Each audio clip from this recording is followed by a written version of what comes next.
Akele cabanga ukuthi dinga umuntu oneyindlebe alalelisise. Sanibonani, cela ukuthi ningakhohlwa ukusubscribe, nishare niphinde nicomment. Okukhulu nakho konke ulike ivideo yethu, usubscribe ayikho imali yakhe ehambayo uma-ke usubscribe kumahhala usukwenza ukuthi kube wena oqala uthola notification uma-ke sikufaka la evideo yaphambili.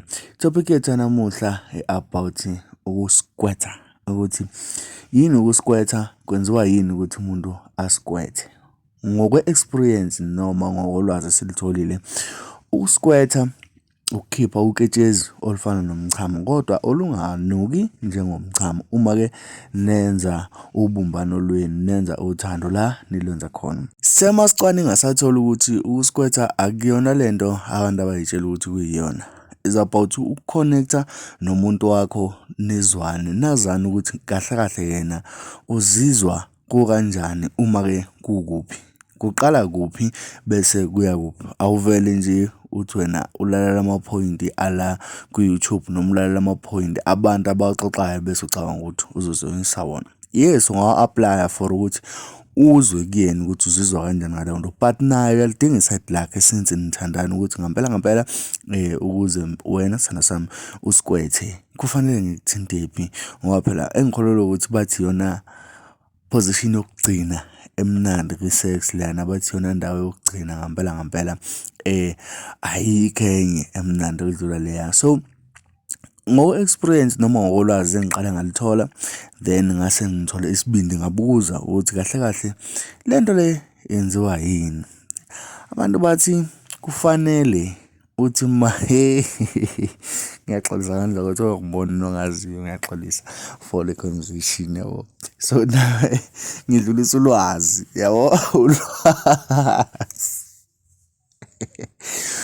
Bathi kufanele uthi ngale nkathi ukhotha icleats kube ufake umunwe, yabo. Uma ufake umunwe la kwi-vagina kunendawo la kuze uma uthinta ulimi la, uma uthinta la ngaphezulu emankankeni khona le ndawo kuthiwa amankanka, kuthiwa nala ngaphakathi kunendawo engathi amankanka ekufuneka uthinte yona slowly nice, ebese udlalisa icleat at the same time, yabo. If lezo ndawo ziclicka zoyi-2 then bese uzokwazi. And enye into ebalulekile ukuthi umuntu wakho umazi ukuthi uba mnandi eme ngakuphi. Ucinga lento ekuthiwa i-G-spot, uba weak eme ngakuphi ukuze ukwazi ukuthi uyenze leyo nto kahle, nikwazi ukuthi nikhonekte kahle.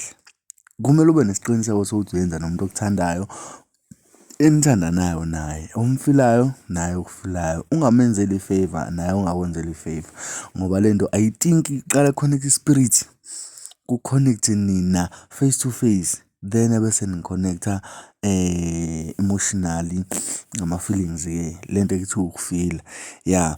So ungayenzi nomuntu umenzela ifavor, noma umuntu ombiza uma ngabe ukuthi ubhorekile, noma umuntu ombiza nje uma ukuthi hhayi into zakho nje. Ebese enye experience enginganipha yona nje ngani zakwethu, noma nami ngithuke ngezwa kuthiwa ake niphambane, akakethi omunye edlalisa indovozi yomunye nomunye adlalisa ugwayi womunye at the same time, yabo. Ngokujwayelekile kuye kube owesilisa ongaphansi, owesifazane ongaphezulu, yabo. Kwi-sex vele iyafana lento sothi uthi ubalekela amanyala kwesinye isikhathi, kodwa uqala nje ukuyenza vele kwamanyala ngoba nisuke nikhonekta ngayo yonke into. So ayikho lento yokuthi uthi hhayi mina ekhaya ngishisa impepho, mina ekhaya nginjani. Umuntu wakho uma uthandana naye, okokuqala ufuna ukwazi ukuthi umuntu wakho uyiliphi, yabo, ukuze wazi ukuthi into zakho ziqonde kangakanani. And kumele ukujwayele ukuhlambuluka uma ukade yenza sex nomuntu, uhlambuluke ngezinto okuyabe izaba, okuyabe-ke amanzi, indlela owenza ngayo wena, ngoba izinto osuzenza laphana ayilungile. Kwakuhlangana nje naye vele akulungile, waqala wahlangana naye kushuthi ungabusayishisa impepho. Uma uthi ushisa nje impepho, ungabusayishisa impepho, waqala wahlangana naye, of which ayikho into ongathi uyayibalekela bese uthi wena hhayi ufike ngomsamo, noma uthi hhayi khona mina ngishisa impepho ekhaya angizukwazi ukwenza lokhu. Uma ukuthi usalapho, ngiyaxolisa kakhulu ngane wethu, isazokushiya lento ekuthiwa intombi, isazokushiya lento ekuthiwa umakoti, ngoba abafana uma sebefikile abadlali, bashona phansi njengeNazaretha, benza yonke imisangano le othi wena uyenzi. So qaphela, protect i-relationship yakho ngokuthi ukwazi ukuyivikela ngalezi zinto ey'thandwa umuntu wakho. Angeke kuze kuthiwe isifebe, angeke kuze kuthiwa uyifundiswe. Uma ukuthi uyabona ukuthi umuntu wakho uyileyo nhlobo, ngihlala phansi nawe umchazele, sithando sami, cha umuntu mina oyibukela ama-movie lawa amaphone, cha ngiyibukile-ke le, noma uyicinga uze uyithole uma uthi uyabona ukuthi akezokukhona, bese uthi hhayi cela ke sibuke le video, khonto ngifuneka siyizame, bese niyayizama nikwazi ukuthi ninelisane. Enginethemba lokuthi akekho umuntu ongakushiya umnelisa kahle embhedeni, umnembe umuntu wakho, umnembe ngendlela yabona nje ezonelisa wena, enelise yena. And into ekumele iqatshelwe majongo ukuthi umuntu wesifazane unelile yini. Ungavele ushiye ngoba sekuchame wena bese uyaphuma uyabaleka. Thank me later, thank me later. Le ngosi-ke, le ngosi sizoba nayo nje yikhashana ey'ncanyana kodwa ey'ngeningi. Wena subscribe lapho, ushare, uphinde ucomment. Siza ukuthi wena uvo lakho yini osu-experience-ile ngale nto.